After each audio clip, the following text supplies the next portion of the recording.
Hello, my friend. Today I will tell you another long-forgotten legend. Close your eyes and let the magic transport you to Middle-earth. Our journey begins.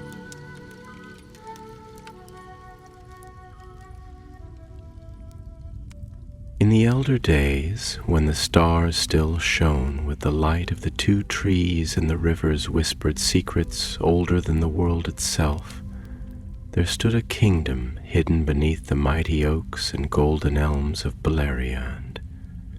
This was Menegroth, the Thousand Caves, the pride of the Elves of Doriath.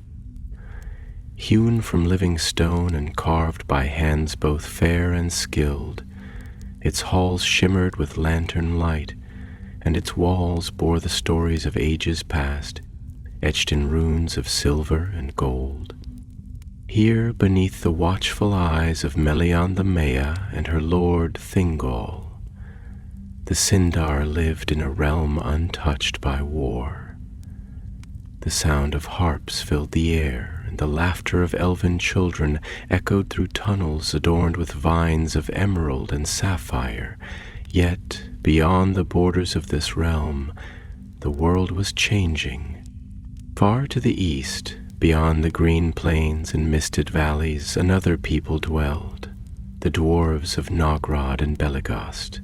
In halls beneath the blue mountains they labored deep within the roots of the world, crafting wonders from stone and metal, their forges glowing with the fire of creation. They were a people of toil and pride, masters of the hammer and chisel, their works unmatched even among the wise. And though the elves and dwarves shared no love, there was once respect, a quiet understanding between smith and singer, between builder and dreamer. But pride is a silent seed, and when it takes root in the hearts of the great, it grows into sorrow. It began with a jewel, a thing of such beauty that even the stars seemed dim in its presence. The Silmaril, a treasure wrought by Feanor, bound by fate, cursed by the doom of Mandos. This gem, stolen from the Dark Lord Morgoth himself, had passed through the hands of kings and warriors, of mortals and gods, until at last it found its way into the heart of Doriath. King Thingol, in his desire to honor the gem, sought to set it within a necklace so fine, so glorious that none could rival its splendor. He turned to the smiths of Nogrod, the greatest of dwarven artisans, and bid them shape the Noglamir, the necklace of the dwarves, reforged to cradle the Silmaril in an embrace of mithril and gold. And they did. For long weeks, they toiled beneath the earth, their chisels ringing like the notes of a song, their hammers speaking the language of fire and metal. The flames roared, the anvil sang, and as their work neared its end, the smiths of Nogrod beheld a treasure unlike any they had ever wrought. But as they gazed upon the jewel set within the golden links, something stirred within them, a hunger, a whisper of longing. Had they not shaped the gold? Had they not tempered the silver and set the stones? Was it not their craft that had made the necklace whole? Whose was the Noglamir truly? Thingol, blinded by his own pride, did not see the fire kindling in the dwarf's eyes. When they laid the necklace before him, he marveled at its beauty and reached out his hand. And then silence, a silence deeper than the caverns, heavier than the mountains, fell between the elven king and the dwarves. The smiths did not bow, they did not kneel, they did not yield. "The Silmaril is ours," their leader Balinor said, his voice steady as the deep roots of the earth, "for we have made it so." Thingol's laughter was cold. "You have made nothing but a setting for what was already greater than your craft. Do you now lay claim to a jewel that was never yours?" Balinor's hand curled into a fist. "The gold is ours, the fire was ours, the skill ours. It is dwarven work that made this treasure, not elven whim. We take what is due." The walls of Menegroth seemed to hold their breath. The torches flickered. Thingol rose from his throne, his silver hair shining like frost beneath the cavern's light. "You will take nothing but the road back to Nogrod, lest you leave my halls in chains." And so the seed of war was sown. The dwarves left Menegroth in fury, their hearts burning with insult. Never had they been spoken to as lesser beings. Never had their work been so scorned by those who lived upon the surface, whose hands had never known the weight of a forge. The hammer rang in their minds, and the echo of Thingol's words burned deeper than any brand. In the great halls of Nogrod, the anger of the smiths grew into a storm.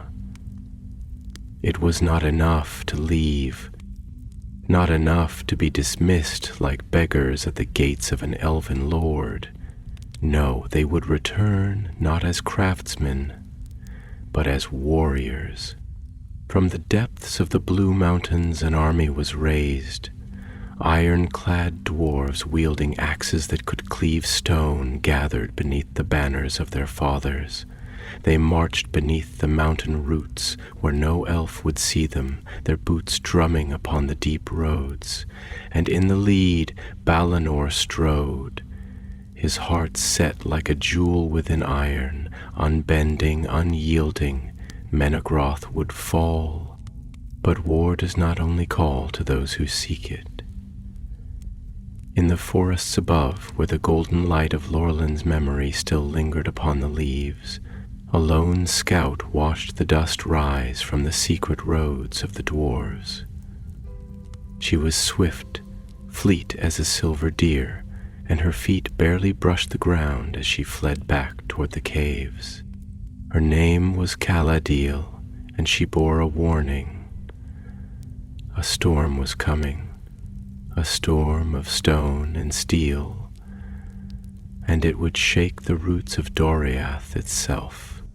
And as she ran beneath the towering boughs of the forest, the rivers seemed to whisper their own warning, a song of sorrow and steel, of fire and shadow. The trees knew what was coming, the birds took flight, and in the deep halls of Menegroth, where the Silmaril still shone with the light of the lost, trees, Thingol sat upon his throne, unknowing of what was soon to come. The 1,000 caves would become a tomb, and in its darkness, the echoes of battle would ring until the end of days. Night in Doriath was unlike any other in Middle-earth.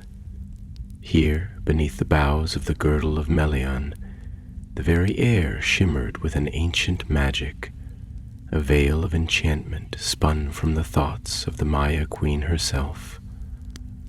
The trees, great oaks that had stood since the birth of the stars, whispered with voices too old for mortal tongues. The rivers, flowing from unseen springs deep in the hidden places of the forest, carried melodies that were not made by water alone, but by the memory of time itself. And beyond them, where the shadows lay thick and restless, the world trembled with the footsteps of an army that did not belong to these lands, an army whose presence was a discordant note in the great, flowing song of Doria. Caladiel ran, but not as a beast runs from the hunter. She moved like the wind before a storm, swift and silent, her feet barely touching the moss-covered earth, her breath coming in quiet, measured exhales, not out of fear, but out of urgency. Her heart pounded, not from exertion, but from the weight of what she had seen. It was not simply a host of dwarves that approached. It was a march of vengeance, an army steeped in a wrath that had simmered in the dark for too long, its edges honed sharp as the axes they carried. She had seen them in the twilight, moving like a river of iron beneath the arching ribs of the mountains, their helms catching the last dying light of the sun, their banners fluttering red against the deepening dusk. She had felt the weight of their intent, the sheer gravity of their determination, a force so thick it clung to the air like the coming of a thunderstorm. And above all, she had heard their silence, not the silence of caution nor the silence of doubt, but the silence of stone, of inevitability. They were not coming to parley, they were not coming to negotiate, they were coming to take what they believed was theirs. The thought burned in her mind like an ember refusing to die. What was it that gave such weight to their fury? What was it that made them feel so wronged, so utterly convinced of their righteousness? In her heart, she had always believed that the quarrels of elves and dwarves were like the shifting of rivers, always there, always changing course, but never deep enough to truly carve the land. But now she saw that she had been blind. This was not a river. This was a flood. The entrance to Menegroth loomed before her, carved into the very bones of the earth, its archways etched with the stories of ages long past, its gates as old as the mountains themselves. She did not slow as she entered, the cool air of the cavern swallowing her whole, wrapping around her like a whisper of forgotten dreams. And the light of countless lanterns flickered along the walls, casting golden reflections on the polished stone, their glow tracing the delicate carvings of leaves and vines, of birds in mid-slight, of stars caught in an eternal dance. And yet, for all its beauty, the cave felt small, smaller than she had ever known it to be, as though it could feel the weight of the approaching storm and had begun to shrink away from it. She did not pause, did not allow herself the luxury of hesitation. The hall of Thingol lay ahead, vast and open, its pillars rising like ancient trees, their marble veins catching the soft luminescence of enchanted light. The sound of harps echoed faintly, though their melodies felt distant now, hollow beneath the burden of what she carried in her mind. And there he sat.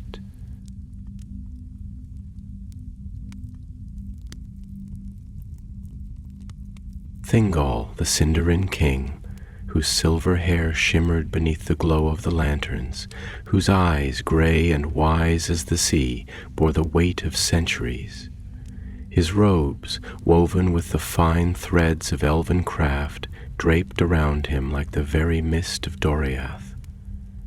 And in his hand the light of the Silmaril flickered, set within the golden embrace of the Noglamir, the necklace of the dwarves. Calodiel did not kneel. There was no time. "My lord," she breathed, and for the first time her voice betrayed her, shaking as though the very mountains had lodged themselves within it. "They come." Thingol's eyes lifted from the jewel, slow, measured, like a man stirring from a dream he did not wish to leave. For a moment, only silence stretched between them, silence so vast it felt like an ocean. Then, at last, he spoke. "Who comes, child?" His voice was soft, but within it lay the weight of ages, the quiet understanding of one who had seen too much, lost too much, and yet remained unbroken. "The dwarves," she whispered, swallowing against the tightness in her throat. "A host from Nogrod marches upon Menegroth. They come armed for war." A stillness settled over the hall, a hush that was not merely the absence of sound, but the deep, echoing quiet of something ancient stirring. Thingol studied her for a long moment, his fingers tracing the edge of the Nauglamir, his gaze drifting back to the Silmaril that sat nestled within its embrace. Then he sighed, a sound like wind through the old trees of Doriath, weary and knowing. "I should not be surprised," he murmured, though whether he spoke to her or to himself she could not tell. The hands that craft are the same hands that destroy. This has always been the way of the world. It is the way of stone and of fire, and of all things that are bound by their own making. Caladiel took a step forward, her chest tight with the urgency of the moment. "My lord, they will not come to speak. They will not ask for what they believe is theirs. They will take it, and they will not leave these halls until the stones run red." At this, Thingol's fingers stilled, his gaze sharpening like the edge of a blade. "And what do they believe is theirs?" She hesitated. "The necklace," she said at last, her voice small but clear. "They believe they have claim to it. They say that it is not the Silmaril alone that holds value, but the gold, the silver, the hands that shaped it into what it is now. They say that it is not yours to keep." Thingol let out a soft, almost bitter laugh, though there was no joy in it. "Gold and silver," he said, shaking his head, "and yet they do not understand. The worth of this jewel is beyond them. It is beyond me, beyond you, beyond all who walk beneath the sky. It was never meant to be possessed. It is like the stars. It belongs to no one, yet all are drawn to it." He looked at her then, truly looked at her, and in his gaze she saw something she had never seen before. Not only the wisdom of ages, but the quiet grief of one who knew what was to come and could do nothing to stop it. "Go," he said at last, his voice gentler now, softer, like the last light of dusk before the night takes hold. "Call the captains, ready the warriors. If they come for what is mine, then let them come, but I will not give it freely." And so the storm gathered. Beyond the gates of Menegroth, the dwarves marched ever closer, their hearts as heavy as their steel, their pride as unrelenting as the mountains they had left behind. And in the deep halls of the 1,000 caves, the elves of Doriath prepared for a battle that would carve their names into the sorrowful songs of history. The air in Menegroth had changed, though none could yet say why. It was subtle, a shift so faint that only those who had long dwelled within its halls could feel it. A tension woven into the very stone, a quiet shudder in the roots of the earth itself. The great trees above whispered uneasily, their golden leaves trembling with unseen foreboding, their branches swaying as if they knew that soon the hands that had tended them with such care would be stilled forever, and deep beneath them, within the heart of the 1,000 caves.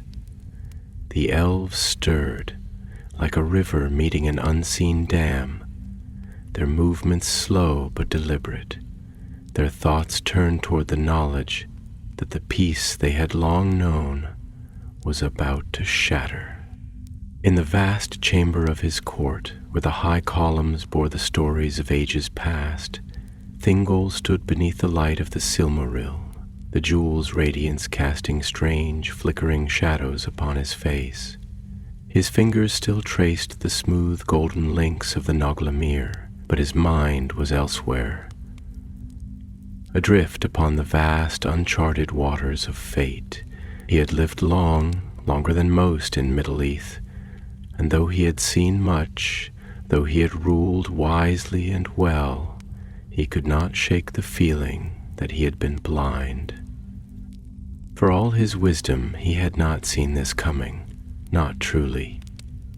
He had known of the dwarves' pride, had understood the weight they placed upon the work of their own hands, but he had not thought that their craft, however fine, could rival the claim of history, of lineage, of blood spilled for a jewel that had been wrested from the very hands of Morgoth. He had not believed that they would dare, that they would march upon his kingdom with axes sharpened not for trade, but for war. A voice stirred him from his thoughts, soft yet firm, carrying with it the cadence of ages, the whisper of distant stars. "You are troubled," Melian said, stepping from the shadows. She was clad in robes woven with the shimmer of twilight, her presence as ethereal as the mist that curled upon the rivers of Aman. Her dark eyes, deep as the fathomless wells of knowledge from which she drank, studied him with quiet patience, though there was sorrow in them as well, sorrow born of one who had seen too much and knew too well what lay ahead. Thingol exhaled slowly, his gaze still upon the Silmaril, as if searching its unearthly light for answers. "Should I not be?" he murmured. "The world changes as it always does, and we are caught within it, unable to halt the tide. What are we but stones in the river, Melian? And though the water shapes us, wears upon us, we cannot stop its course." Melian inclined her head slightly, the hint of a smile touching her lips, though it was a smile laced with sorrow, with understanding. "A river does not seek to stop the stone," she said softly. "It only seeks to pass around it. And yet, even the mightiest river can be dammed if the stones are placed wisely." Thingol turned to face her fully then, and for the first time that night he allowed the weight upon his heart to show upon his face. "And do you believe that is what I have done? Have I damned the river, Melian? Have I, in my pride, set in motion something that cannot be undone?" For a long moment, Melian did not answer, only watching him with eyes that held the wisdom of the Ainur, the weight of one who had seen the very music of the world unfold. At last she spoke, her voice quiet but resolute. "There are many forces in this world, my king. Some bend to wisdom, others do not. You have ruled long and wisely, but wisdom does not always avert sorrow. You know as well as I that the Silmarils do not bring peace. They have never brought peace." Her gaze drifted to the jewel, its glow reflecting in her dark eyes, turning them into twin stars. And yet still they are sought, still they are fought for, still they bind hearts in chains heavier than iron. You believe this is only the dwarves' doing, but the fault is not theirs alone. The Silmarils do not abide ownership. To hold one is to hold the weight of all who have desired it. That weight has now come to your door. Thingol let out a breath that was almost a sigh, though it was laced with something deeper. Regret, perhaps, or the understanding that the past could not be unwritten. And what would you have me do, Melian? They march upon us even now, axes in hand, fire in their hearts. Would you have me kneel before them, hand them the jewel, and bid them farewell as honored guests? A shadow passed across Melian's face, a flicker of something that was not fear nor anger, but something far older, far deeper. "No," she said simply, "I would not ask that of you. You are a king, and this is your realm. But I would ask that you remember what it is that you fight for. You do not fight for the jewel, Thingol, not truly.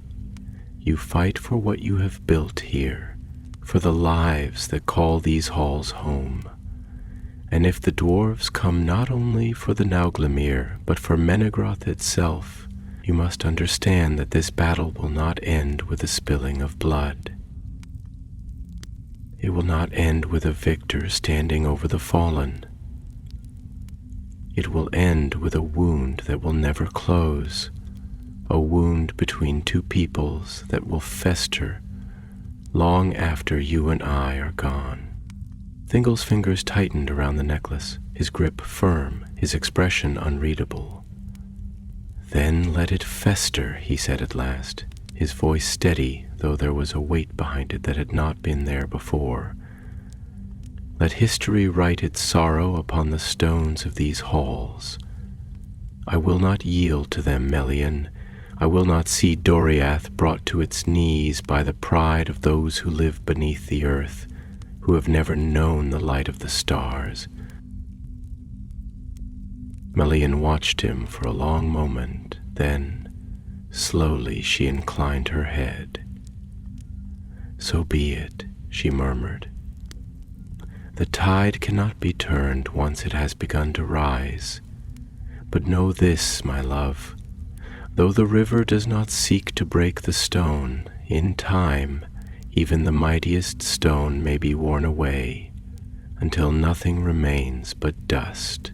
And with that she turned, disappearing once more into the shadows, leaving him standing alone beneath the light of the Silmaril, its glow now seeming colder than before, its beauty edged with sorrow.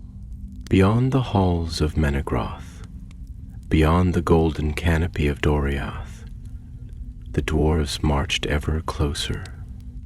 The ground trembled beneath their feet, the air thick with the scent of iron and determination. They did not chant, nor did they call out, for their purpose was already clear, already written in the weight of their silence. The battle was coming. The 1,000 caves would echo with the sound of steel, and when it was done, neither elves nor dwarves would leave unscathed. The river was rising, and soon it would break upon the stone. The wind carried the scent of iron, the tang of steel warmed by unseen hands, the distant whisper of footfalls upon ancient stone. It curled through the towering trees of Doriath, twisting between their golden leaves, rustling through the ivy-laced undergrowth, like a harbinger of something unseen, something ancient stirring from its slumber. It was a night of heavy silence, a silence that seemed to press upon the very bones of the land, stretching into the depths of the 1,000 caves where light had never touched the deepest corners. The rivers murmured their songs, their voices laced with unease, and the distant groves stood watch, their boughs unmoving beneath the weight of foreboding. In the halls of Menegroth, where marble veins pulsed with the memory of hands that had carved them, where the light of enchanted lanterns flickered against tapestries woven with the history of the elves, there was no laughter, no music, only the hushed whispers of those who understood that the world was on the cusp of change. And in the great chamber of his court, where the shadows stretched long and cold upon the polished stone, Thingol stood alone before the Silmaril, its radiance spilling across his hands, illuminating his face with a glow that was neither warm nor kind. The jewel burned like the heart of a fallen star, and yet it was colder than ice, more distant than the forgotten dreams of gods. He had watched its light for many nights, had turned it within his fingers as one turns a thought too heavy to bear, and yet no answers had come to him, only the weight of a choice that could not be unmade. It was a thing of terrible beauty, something that did not belong to the world of flesh and blood, and yet here it sat, within his grasp, bound within the golden chains of the Noglamir, a relic of dwarven craft and elven pride, woven into something neither people could claim without drowning in the sorrow of it. Footsteps echoed from the entrance to the chamber, slow and deliberate, carrying with them the quiet grace of a presence that had always walked between the seen and unseen, between wisdom and sorrow. Melian emerged from the shadows, her form wrapped in robes that shimmered like twilight woven into cloth, her dark eyes holding the weight of things unspoken. She did not speak immediately, did not move closer, but stood watching, as though waiting for the silence itself to finish its lament before she gave her voice to the air. "You hold it still," she murmured at last, her voice soft, yet laced with something deeper, something that carried the weight of ages. "You hold it as though it will answer you, as though within its light there is something more than fire and memory." Thingol did not turn, did not lift his gaze from the jewel that seemed to pulse with something living, something breathing. "And yet it does answer," he replied, his voice distant, as though speaking through layers of thought. "It whispers to all who look upon it, sings to them in a voice they do not understand, but cannot ignore. It is no ordinary light, Melian. It is the light of the trees, the last remnant of what was lost. And in it there is something more than beauty. There is longing, there is sorrow." A quiet sigh escaped Melian's lips, not of frustration nor of despair, but of the inevitability of what she had known from the moment the Silmaril had entered these halls. "It has whispered to kings before you," she said, stepping forward, though her gaze did not fall upon the jewel, but upon the man who held it. "It has sung to warriors, to smiths, to those who have touched it only to find themselves bound in chains they cannot see. And now it whispers to you. But do you not wonder, my love, if what it sings is not a song meant for your ears? Do you not wonder if it was never meant to be held in mortal hands?" At this, Thingol closed his fingers around the Noglamir, his jaw tightening, though his voice remained even. "You speak as though I do not know the tale," he said, "as though I do not understand the path this jewel has taken, the sorrow that trails in its wake like the shadow of a storm. But you forget, Melian, that I am not like the others. I do not seek dominion over it. I do not desire it as Feanor did, nor as Morgoth before him. I do not wish to hoard it, to wield it, to chain the light within it to my own will. I only wish to keep it, to let it rest here, within the safety of Doriath, where no dark hands may reach it. Melian studied him for a long moment, and then she stepped closer, reaching out, not for the Silmaril, but for the hand that held it. "There is no safety in possession," she whispered, her fingers brushing against his own, cold against the warmth of his skin. "Not with this.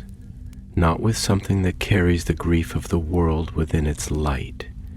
You say you do not seek to wield it, and yet already it has shaped you. You hold it, and you do not see what it has made of your heart, how it weighs upon your words, how it dims the wisdom you once carried without burden. It is not the jewel alone that calls the dwarves Thingol. It is what it has made of you. It is the shadow it casts, even in its brilliance." For the first time Thingol hesitated, his fingers loosening slightly upon the necklace, as though suddenly aware of the weight he carried. The light flickered upon his face, and for a moment something passed through his gaze. Doubt, recognition, a quiet understanding of something he could not yet name. But then the moment passed, and the fire of his pride flared once more, driving the hesitation from his expression. "You speak in riddles as always," he murmured, though there was no sharpness in his tone, only weariness. "And yet the world does not deal in riddles, Melian. It deals in steel, in oaths, in blood spilled for that which cannot be shared. The dwarves do not come for wisdom. They do not come for truth. They come for what they believe is theirs, and they will not leave without it." Melian withdrew her hand, her gaze steady, unwavering. "Then you already know how this ends," she said, and there was sorrow in her voice now, sorrow as vast as the sky. "You know that they will not leave, and you know that neither will you." Thingol did not answer. He did not need to. For outside the walls of Menegroth, beneath the golden leaves of the forest, the ground trembled with the weight of marching feet. The iron-clad warriors of Nogrod moving through the shadows, their axes gleaming beneath the silver light of the stars. They did not sing, did not call out in war cries, for they needed no words to speak their purpose. The time for words had passed. They would not leave without what was theirs, and the 1,000 caves would soon be filled with the echoes of sorrow. The night stretched heavy and long, a vast canopy of darkness pierced only by the glimmering stars, distant and indifferent, watching with silent, ancient eyes the unfolding of yet another sorrow upon the lands below. The trees of Doriath, their golden leaves trembling in the wind like whispered warnings, stood as solemn sentinels, their roots buried deep in the bones of the world, as if they too sought to brace themselves for what was coming.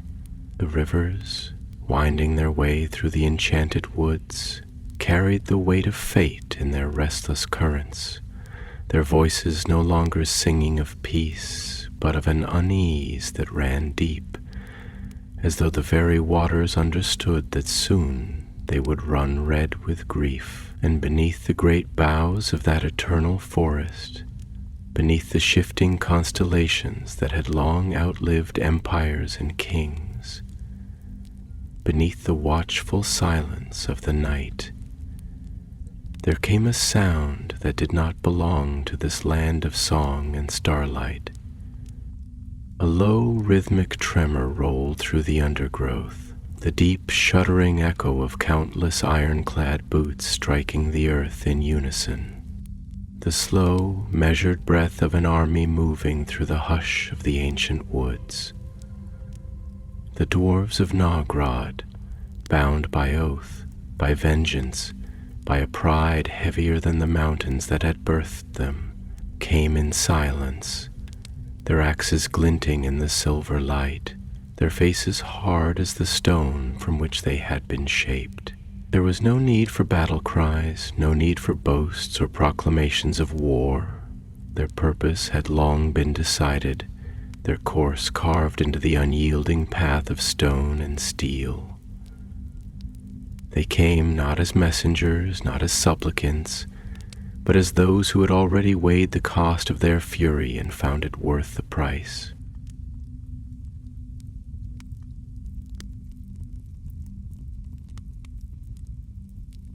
At their head strode Balinor, his broad frame wrapped in a cloak the color of storm clouds, his beard braided with bands of iron, his hands wrapped tight around the haft of the great axe that had been passed through the line of his fathers, a weapon that had sung in battle long before this day, long before the insult that had drawn him from the depths of his halls.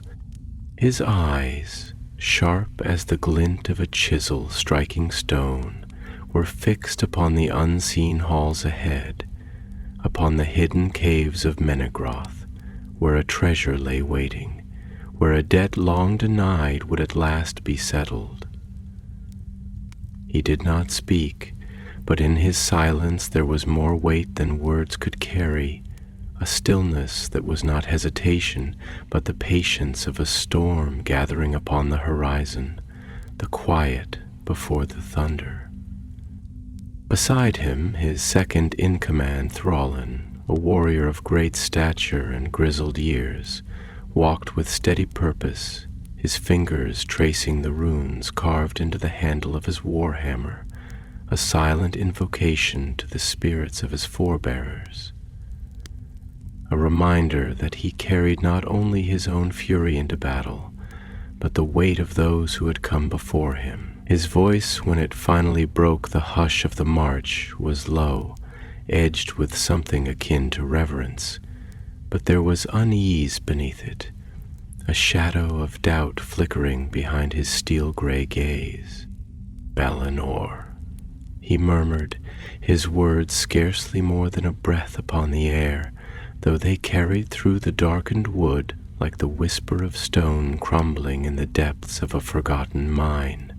"You have led us far, and we follow without question, as we have always done.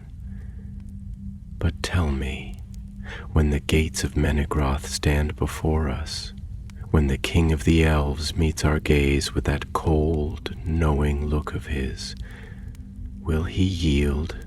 Will he see reason, or will his pride stand taller than these trees, unwilling to bend, unwilling to break, even if it means ruin for us all?" Balinor did not turn, did not slow his stride, but his fingers tightened ever so slightly around the haft of his axe, his knuckles white beneath the weight of unspoken thought.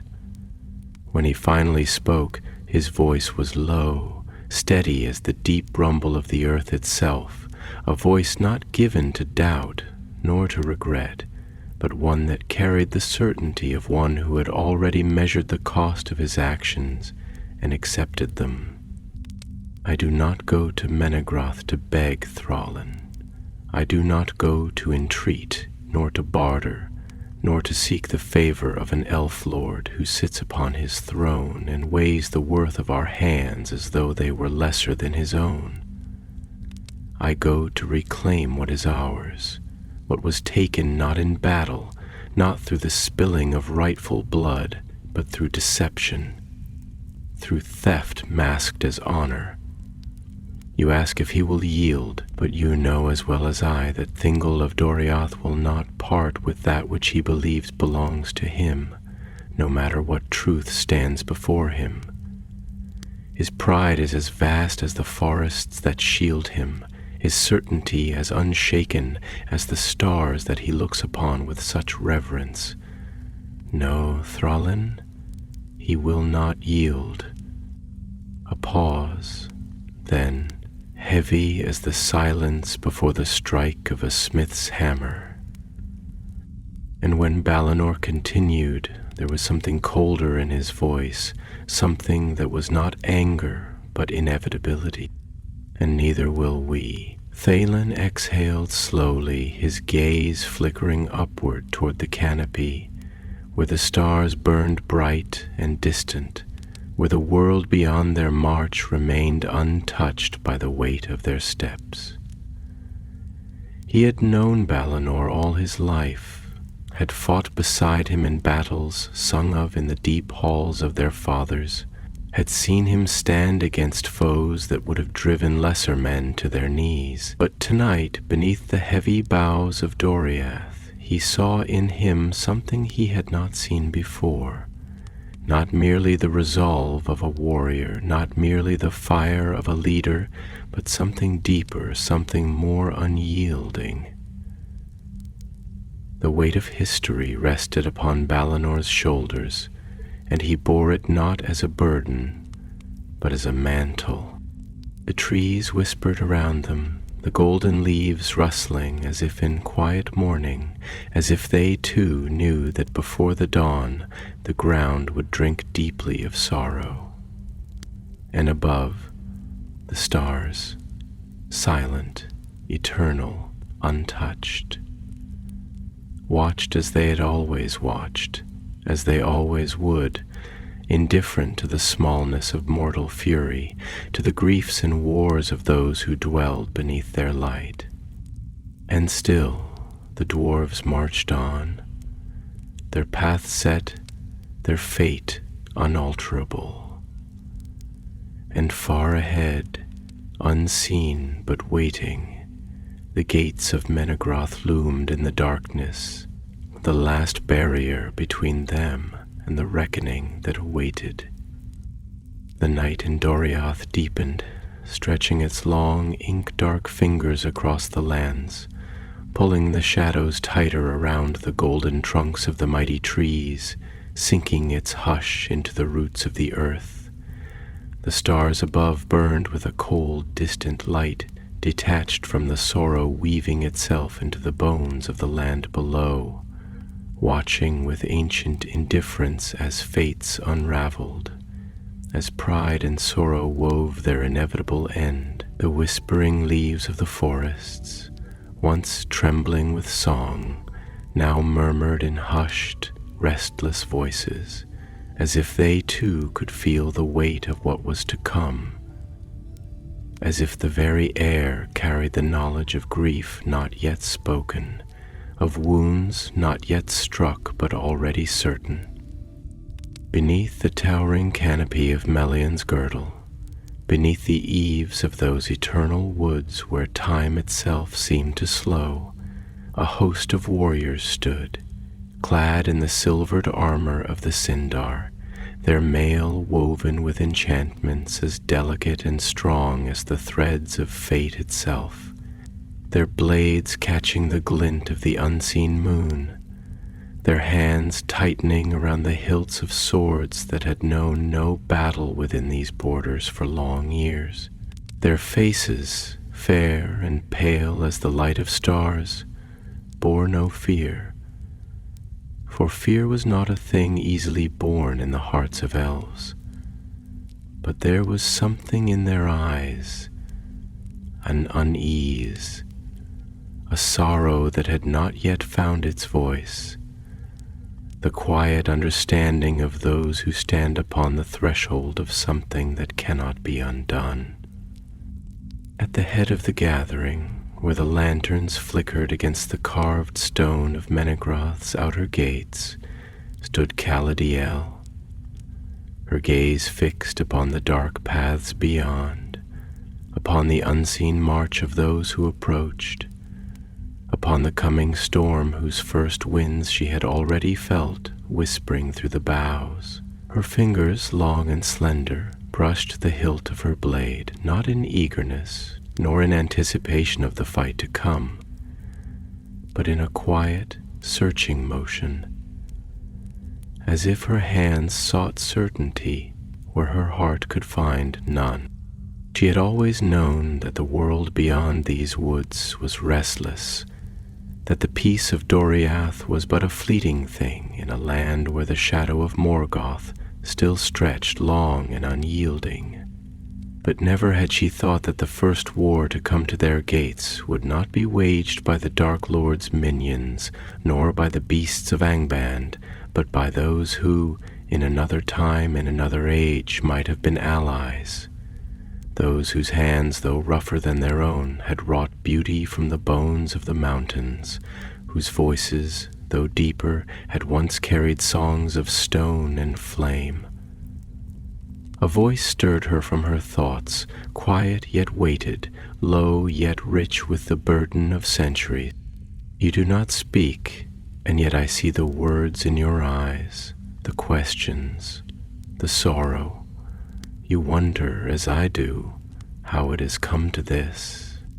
She turned slowly, her gaze meeting that of Ilu Thingol, her king, her lord, though in this moment, as he stood before her, robed in the silvered blues of twilight, his long hair gleaming beneath the lantern light, he seemed not so much a king of the elves, but something older, something made of the very fabric of this land itself.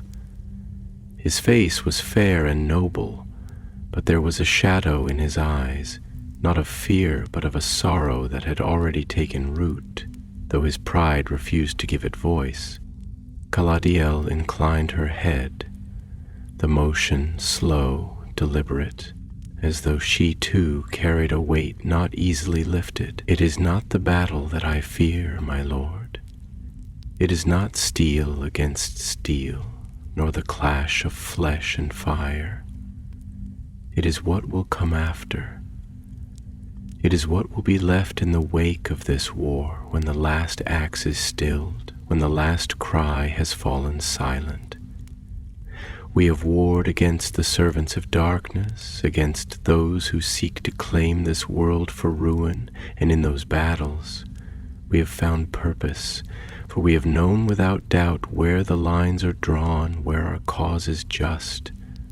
But this, she hesitated, her fingers pressing against the carved stone of the gate, feeling its cool solidity beneath her touch, as though grounding herself within it.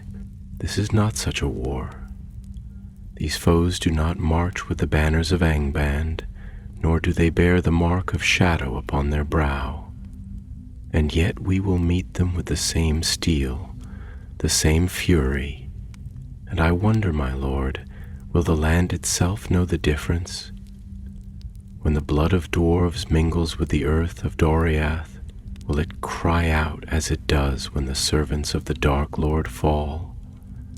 Or will it remain silent, knowing that this was not fate's doing, but ours? Thingol regarded her for a long moment, his gaze heavy, unreadable, though his fingers, where they rested upon the hilt of his sword, tightened slightly, a flicker of motion that spoke of something deeper, something unspoken. When he answered, his voice was quiet, but within it lay the weight of a king who had ruled long, who had seen more than most could fathom, and who knew in his heart that his words carried a truth that even he could not deny.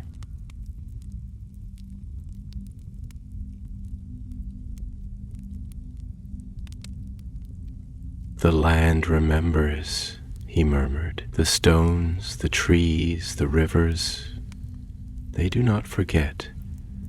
They do not weep as we do, nor do they curse or mourn, but they remember. They remember the steps that tread upon them, the voices that are raised in anger, the blades that bite into flesh.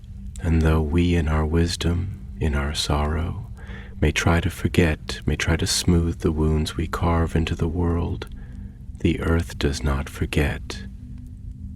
It carries the weight of all that has been done upon it, and when we are gone, when the echoes of our battles have faded into the dust of forgotten ages, it will still bear the scars of what we chose to do. Galariel closed her eyes briefly, as though tasting the weight of those words, as though measuring them against the knowledge that already sat heavy within her chest. When she opened them again, she exhaled, slow and steady. And yet, she said, her voice barely above a whisper. "We do it still." Thingol inclined his head, the motion almost imperceptible, the flicker of something, understanding, regret, certainty, passing through his gaze before he turned, lifting his chin, his posture straightening, the mantle of his kingship settling once more upon his shoulders. "Yes," he said simply, "we do."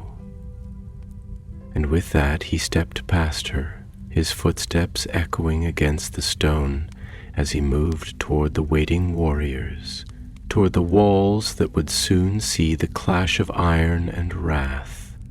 Caladiel watched him go, and though she did not move, though she remained standing beneath the eaves of Menegroth's gates, she felt as though something within her had already begun to fall, as though some part of her had already stepped beyond the threshold of history, beyond the moment when choices could still be unmade, and in the distance, unseen but inevitable, the torches of the dwarves flickered between the trees, their flames weaving between the trunks like hungry spirits, like the first embers of a fire that, once lit, could not be extinguished.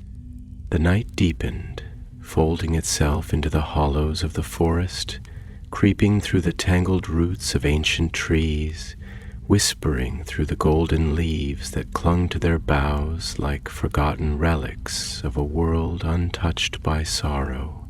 A slow wind, heavy with the scent of damp earth and the quiet breath of things unseen, wound its way through the undergrowth, trailing over stones worn smooth by time, carrying with it the weight of something inevitable, something written not in ink upon parchment, but in the iron strokes of fate itself. The very air seemed to hold its breath, thick with the hushed murmur of unseen voices, with the silent, expectant tension of a land that knew the balance upon which it stood, the fragile, aching space between what was and what would soon come to pass.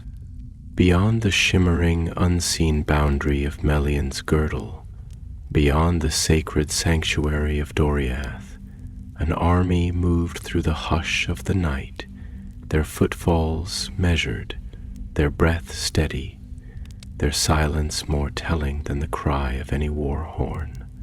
The dwarves of Nogrod, clad in the unyielding armor of their kin, their helms adorned with sigils of stone and fire, their hands wrapped tightly around the hafts of their axes, advanced like a slow-moving tide, an unrelenting force that neither the whispering winds nor the murmuring leaves could dissuade. Their banners, though dark beneath the star-dappled sky, bore the weight of their pride, the silent proclamation of a people who had labored beneath the mountains, who had shaped the bones of the world with hammer and chisel, who had carved beauty from the darkness and called it their own. And at their head, a figure loomed, his presence as heavy as the iron he bore, his gaze fixed upon the unseen halls ahead, where stone met starlight, where the debt of honor and wrath would soon be repaid. Balinor, son of the great smith lords of Nogrod, marched at the forefront of his kin, his shoulders broad beneath the weight of his armor, his beard braided with the silver rings of his ancestors, his hands wrapped around the haft of the axe that had tasted battle in ages past. His eyes, dark and deep as the caverns of his homeland, burned with a fire that had been kindled long before this night, long before the insult that had driven him from his halls, long before the jewel of the Silmaril had been set within the golden embrace of the Nauglamir. His heart was a forge, stoked by the knowledge of what had been taken, by the bitterness of a slight that could not be ignored, by the knowledge that the honor of his people, the labor of their hands, had been dismissed, discarded, as though it were no more than the dust of a broken mine. Beside him Thraelin, his oldest friend and most trusted second, walked with a measured pace, his expression unreadable beneath the shadow of his helm, though his fingers traced absent patterns upon the handle of his warhammer, a motion of thought, of caution, of something that had not yet been given voice.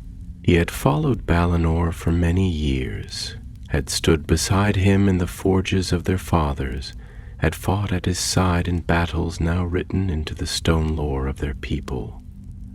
And yet on this night, beneath the quiet, knowing eyes of the stars, something in his heart was uneasy. Something in his soul stirred with the weight of words left unsaid. At last, when the hush of the trees had grown so thick that it pressed against them like the weight of the mountain itself, he spoke, his voice low, edged with the careful deliberation of a man who knew that his words might fall upon stone and be lost. "You do not speak," he murmured, his gaze flickering toward Balinor, though the other did not turn, his eyes still fixed upon the unseen halls ahead. "Not since we left the mountains, not since the stones of our home fell away behind us, and the path to this night stretched long before our feet. You have carried this weight upon your shoulders, heavier than iron, heavier than the forges of our fathers, and yet you have not given it voice. Tell me, my friend, when the gates of Menegroth stand before us, when the king of the Elves meets your gaze with all the cold certainty of his kind, will you see only an enemy?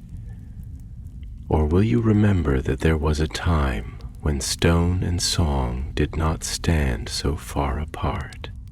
Balinor's steps did not falter, his pace did not slow, but something in his grip tightened, something in his breath caught for the briefest moment before he answered, his voice deep as the caverns, steady as the hammer upon the anvil. "I do not march upon Menegroth as a beggar, nor as a thief," he said, his words deliberate, his tone carrying the weight of something long since decided. "I do not come to entreat, nor to plead, nor to barter with a man who believes himself above such things.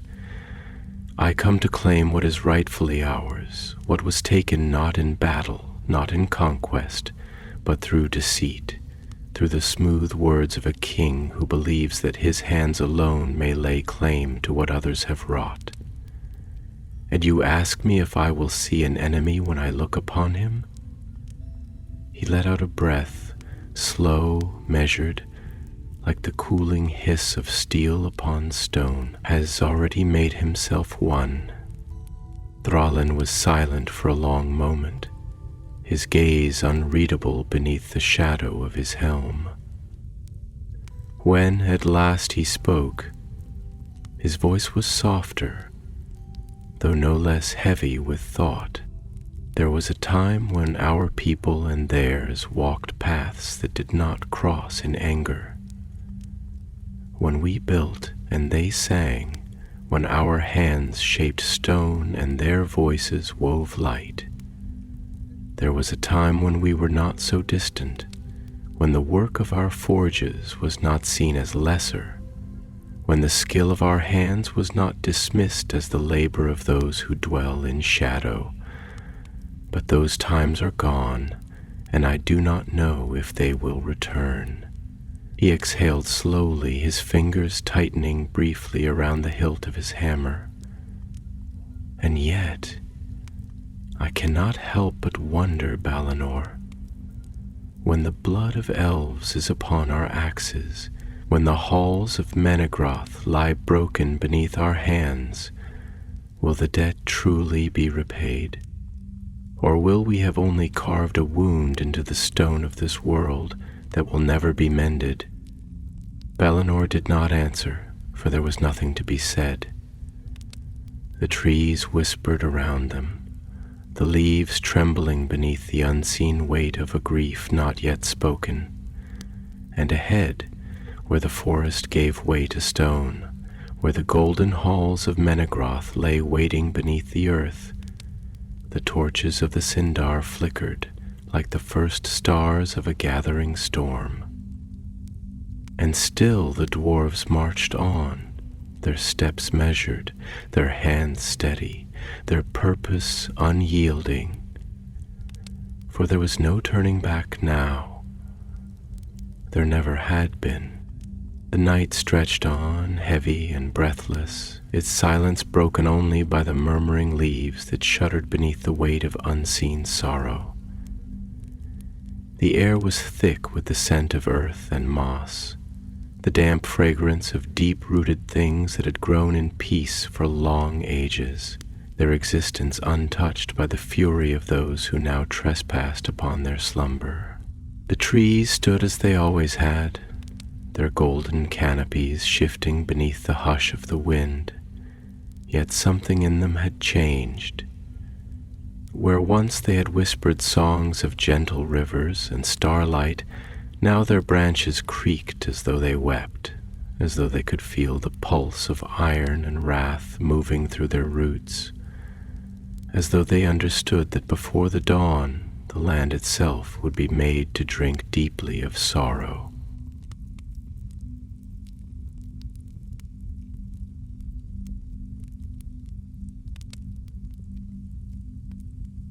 The forest did not resist the march of the dwarves, nor did it hinder them, but it bore witness. It watched with knowing silence as they advanced, their armored forms moving like the slow, inevitable crawl of a mountain's shadow, their steps measured, unyielding, each boot fall upon the soft loam a quiet promise of what was to come. Their axes gleamed beneath the pale light of the stars. Their helms, etched with runes of protection and war, reflected the flickering glow of their torches, though none among them spoke. There was no need. The time for words had passed. At their head, Balinor walked with his gaze set forward, his eyes dark as the deep places of the world, his breath steady, his fingers wrapped so tightly around the haft of his axe that the leather bindings creaked beneath his grip. He did not falter, did not hesitate, did not allow himself to feel the weight of what lay before them, for to waver now would be to undo all that had led them to this moment. And yet, though his body moved as one accustomed to war, his mind was not silent. Within him, thoughts unraveled like molten ore poured from the forge, heavy and unshaped, waiting to be hammered into something solid, something that could be carried without breaking beneath its weight. At last, when the hush had stretched too long, when the breath of the forest seemed to press against them like an unseen tide, Thrallin spoke, his voice low, rough as stone worn by centuries of wind and water, yet laced with something that was neither doubt nor defiance, but the quiet need for understanding. I have walked many roads beside you, my friend, he murmured, his steps unfaltering, his gaze fixed ahead.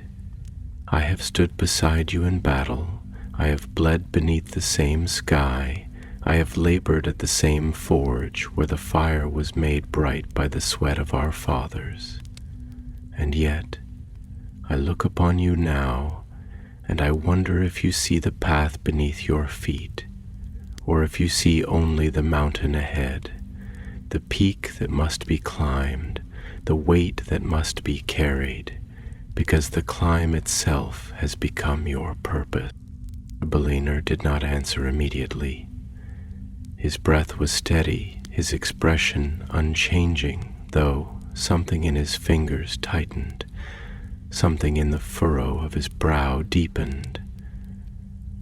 When he spoke, his voice was slow, deliberate, as though each word was forged upon the anvil of his thoughts before being given breath.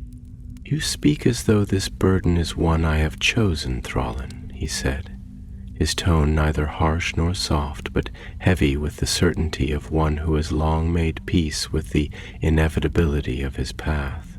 "You speak as though there was ever another road to walk, as though we could have turned aside, as though the weight of what was done could have been set down, forgotten, left to be buried beneath the dust of passing years. But you know, as well as I, that there is no forgetting. There is no road that leads away from this, only forward. We are not men to let time erase the debts of the past.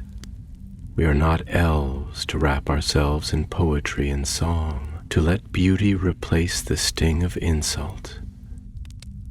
We are dwarves, Thrallin, and to us there is no wound that does not leave a mark, no debt that does not demand to be repaid, no hand that is given in labor that does not demand the respect it is owed. You ask me if I see the path beneath my feet? I do, and it is a path that was carved long before this night. I only walk it to its end." Thrallin exhaled, slow, steady, his gaze shifting to the towering trees that loomed around them, their golden boughs shifting like restless spirits in the hush of the night. When he spoke again, his voice was softer, though no less weighted with thought. "And if the end of that path is ruin?" he asked, the words drifting between them like the breath of dying embers. "If the stones of Menegroth crumble beneath our axes, if the blood of elves stains the halls they built, if the songs that once filled these woods are drowned beneath the cry of battle, will the debt be repaid? Or will we only have carved another wound into the bones of the world? Another sorrow that will be written in stone long after we are gone?" For the first time, Balinor hesitated, the rhythm of his steps faltering, if only for a moment. His breath was steady, his hands did not loosen upon his weapon, but something in his eyes flickered, something almost imperceptible, like the first crack upon a blade too often struck against the anvil. When he spoke, his voice was quieter than before, though no less certain. "There is no honor in yielding to those who would take from us," he said. "No peace in allowing our labor to be dismissed, to be cast aside as though it were lesser. You ask if ruin will be the price of this night? Perhaps, but I would sooner see ruin upon the world than upon the pride of my people." Thrallin did not answer, for there was nothing left to say. The wind stirred around them, carrying with it the distant sound of water moving through unseen streams, the murmur of rivers that had known the passing of countless ages, the shifting of leaves that had watched over kings and beggars alike, and ahead, beyond the last of the trees, beyond the whispering hush of the forest, the first light of torches flickered upon the stone walls of Menegroth, the golden gates gleaming like the bones of the earth, waiting. There was no turning back. There never had been. And soon the 1,000 caves would know the sound of war.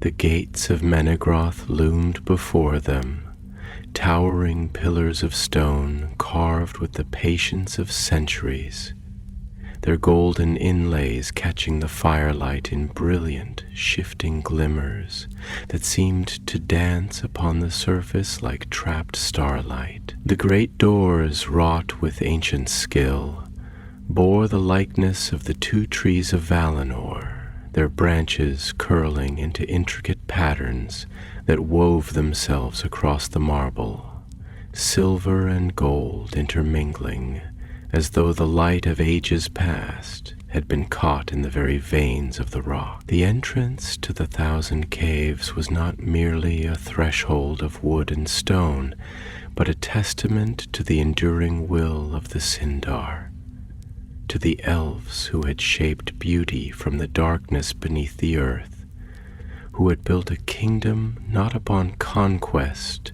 nor upon war, but upon the quiet, undying song of things meant to last beyond the fading of days.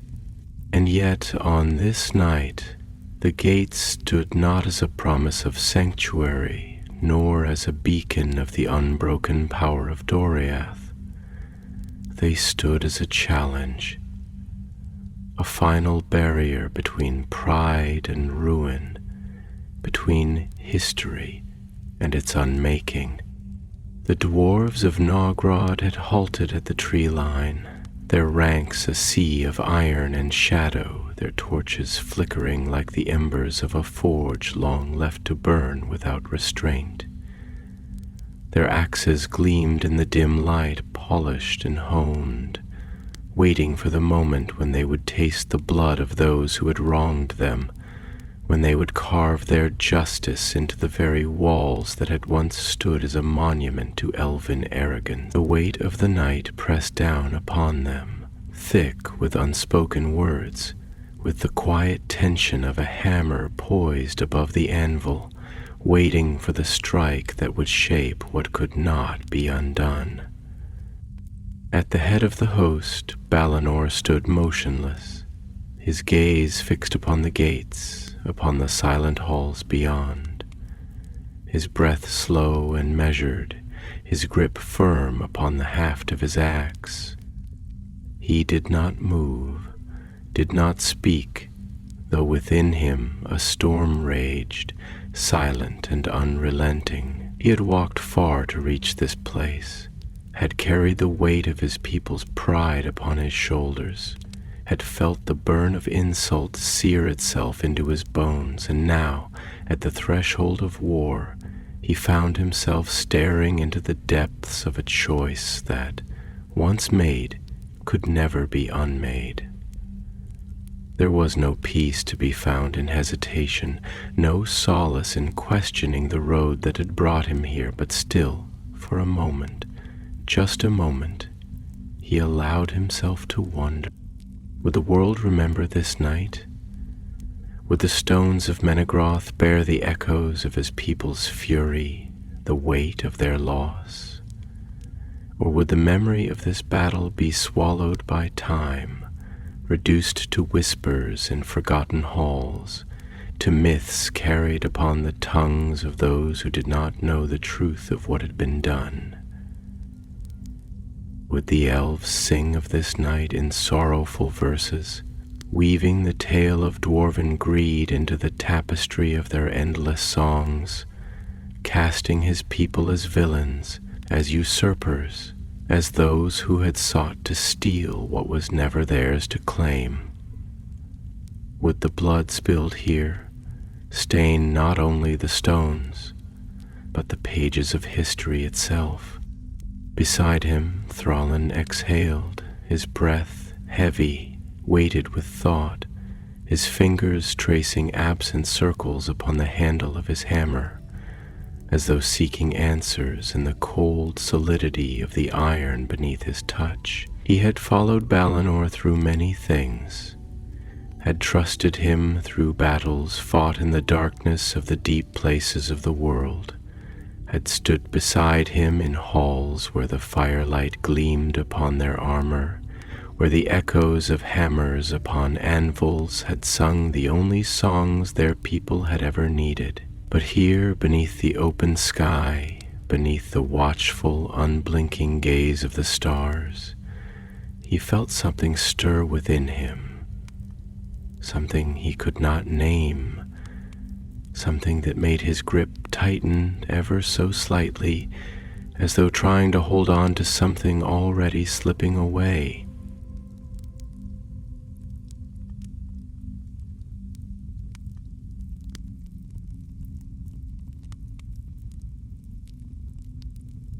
"You have led us here," he said at last, his voice low, rough-edged, though not with anger, not with challenge, but with the quiet weight of understanding. "You have carried this burden, have borne the weight of our people's pride, have taken upon yourself the wrath of what was done.